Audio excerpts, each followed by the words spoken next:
Today we will discuss a clinical case about acute abdomen. We will make our diagnosis and we will learn how to manage it.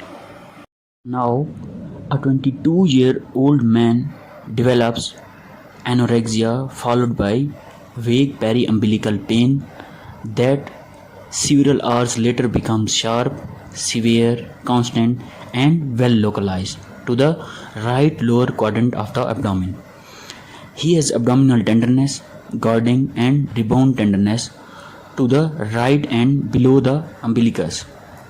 But his temperature is 99.6 Fahrenheit, WBC count is 12,500 with neutrophil and immature forms. So, if you see this patient, he has fever and increased WBC count because normal WBC count is 4,500 to 11,000, but he has WBC count 12,500. Alvarado score. Alvarado score is a clinical scoring system. It's used in the diagnosis of appendicitis. The score has 6 clinical items and 2 laboratory measurements. Among clinical items, we have first right lower quadrant tenderness. We give score 2. Elevated temperature.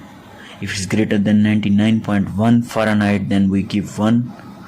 Rebound tenderness, we give 1 score. Anorexia, we give 1 score. Nausea and vomiting, we give 1 score.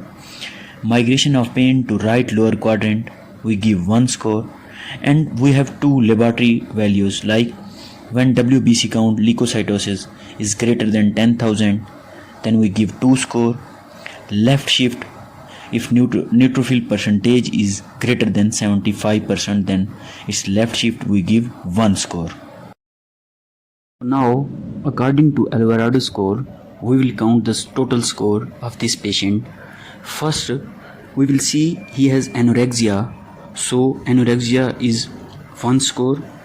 Tenderness, he also has tenderness, is 2 score. Rebound, he also has rebound, is 1. Temperature 1. And leukocytosis 2 score. So, total it will become 7 score.